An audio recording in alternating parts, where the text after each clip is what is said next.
Did Wii Sports vault the Wii console into superstardom? Well, it's possible. A mark from Digital Dissection? I may have thrown a Wii controller accidentally across the room, several times. And today's retrospective travels back to 2006 to revisit Wii Sports. Now, are we Nintendobros on this channel?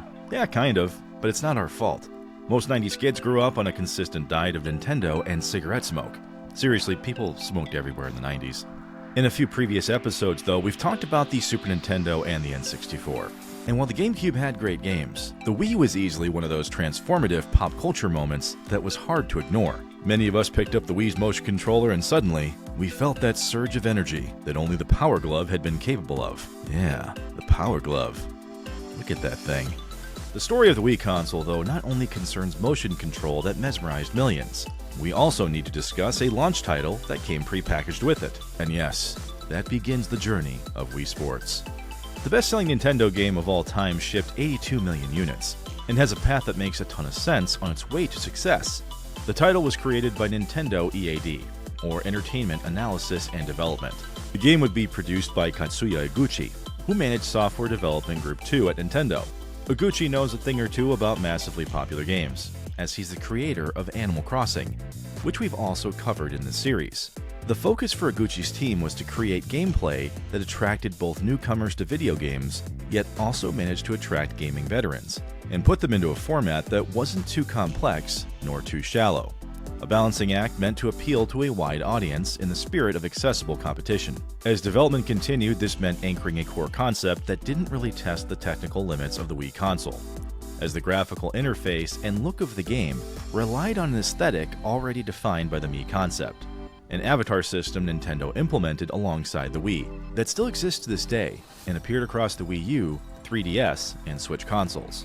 Mii's, however, had a look and feel that were clearly cartoonish, but allowed a high level of customization, and using a player's avatar as the main competitor gave players a sense of ownership upon using them to explore the 5 sports featured in the game.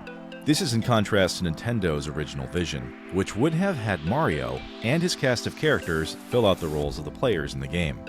It was a great tactic when you think about it. You could take your Mii into baseball, bowling, boxing, golf, and tennis.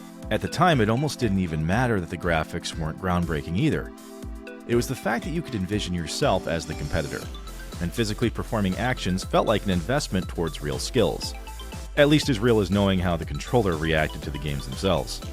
In general, though, Wii Sports was actually trying to attract a wide range of gaming experience, but each of its individual competitions were pared-down versions of what most of us would recognize. Tennis, for example, relies on purely reactionary responses to the ball, where the player doesn't actually influence movement. Instead, learning the sport is more about how you position the racket, and after 10 moves, the player automatically moves closer to the net, which now that I think about it is really where most of us probably earned our anxiety during this game. But baseball had a similar orientation, where players are in a fixed position on the field and move automatically to field the ball when hit into play. Instead of the tennis concept of racket placement, the baseball game required you to recognize a pitch that had a higher likelihood to reach a desired position. While yes, this may seem like literal baseball skills, I don't actually think this entirely translates to the actual game of baseball. However, these examples of reducing familiar sports down to simpler mechanics create an environment that's very easy to introduce to first-time players. And as you increase your overall level in these competitions through points earned each match, this makes first playing the game quite enjoyable, but still leaving the door open to more experienced players as time goes on. For that reason though, this is why I've introduced baseball and tennis first, as they're a bit easier for a brand new player to adopt, while bowling, boxing, and golf were slightly higher in terms of overall skill curve.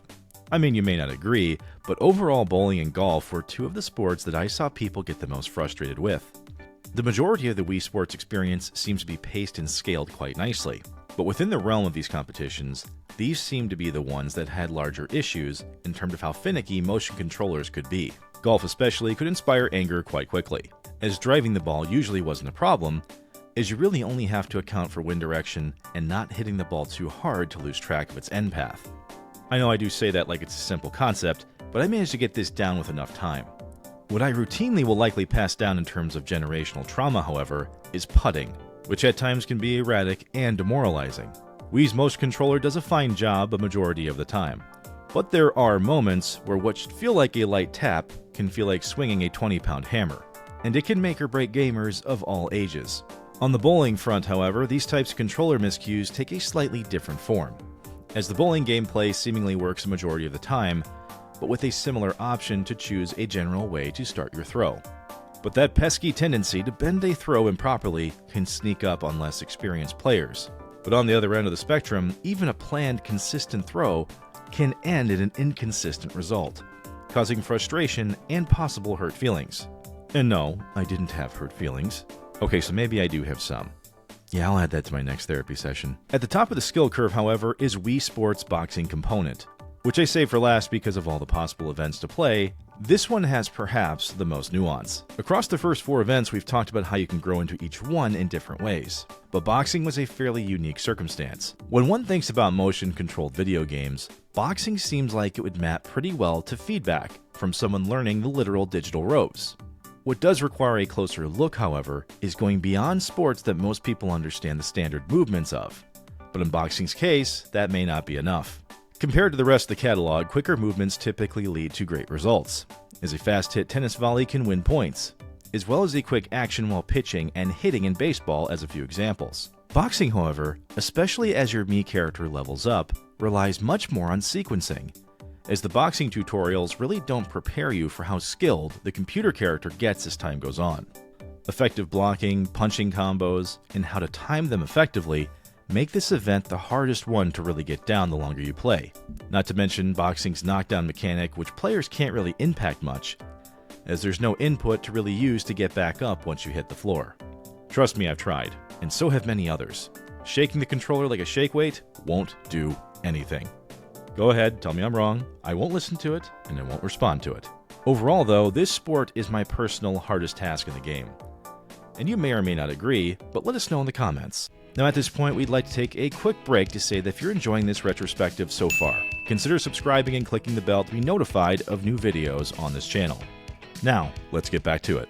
Overall, Wii Sports remains a very accessible game, despite some of the difficulty and controls-based issues that I've mentioned. For a majority, the leveling process and facing a very difficult CPU competitor most likely won't be experienced by many, especially given the primary reason Nintendo envisioned as the core experience, which is bringing gamers from a wide variety of skill sets and talents together. For many, Wii Sports isn't a concept like Madden Football where a new entry comes out every year. But for several years during the early to mid-2010s, Wii Sports was a party game that brought friends and family together. And I even have fond memories of watching well over 20 family members yell like a student section at a college football game while my grandparents boxed each other.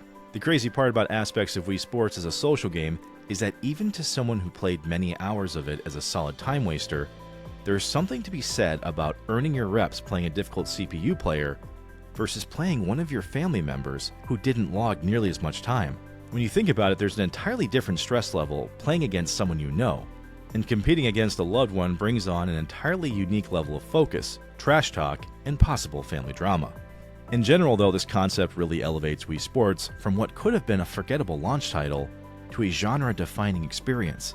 While Nintendo didn't package the game with the Wii in Japan, it did so in every other region as a strategic decision, one perpetuated by Reggie Fils-Aime, former president and chief operating officer at Nintendo. Yes, he is the my body is ready guy. Seriously, Reggie. Phrasing. For a time, though, Wii Sports dominated many social gatherings. And Nintendo's logic in both creating the game as well as bringing the Wii to market were major tactical moves that worked to perfection. The level of dominance that Wii Sports had at a time when both the PlayStation 3 and Xbox 360 were equally fighting for influence was impressive. While motion control and VR would come together years later, it's a fun period of time to look back to, as I'll always have fond memories of 2006, Wii Sports' incredibly memorable music, and watching my dad curse at the screen as one of his putts got yeeted 400 yards into the water. Seriously, these were only good memories. And as always, thank you for watching this retrospective as we revisited Wii Sports. Stay tuned for more retrospectives on this channel, and if you want to see us tackle one of your favorite games, we're always open to suggestions in the comments. Don't forget to subscribe for more content, and until next time, pop culture nerds, keep on dissecting.